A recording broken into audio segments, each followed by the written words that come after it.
নমস্কার, আমি তন্ত্র সাধক শ্রীগোড়া। দেবগুরু বৃহস্পতি বর্তমানে কর্কট রাশিতে উচ্চস্থ অবস্থায় অবস্থান করছেন।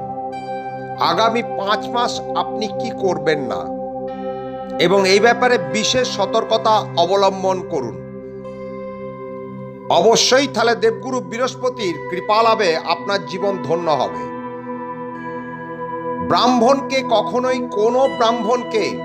কখনোই কোনো অসম্মানজনক কথা বা অসম্মান করবেন না। কোনো দেবী বা দেবতার বিরুদ্ধাচারণ করবেন না এবং কোনো অসহায় মানুষকে দেখে তার প্রতি কোনো ঘৃণা রাখবেন না।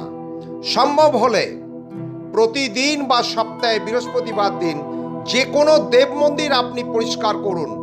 আপনি 100% নিশ্চিত থাকুন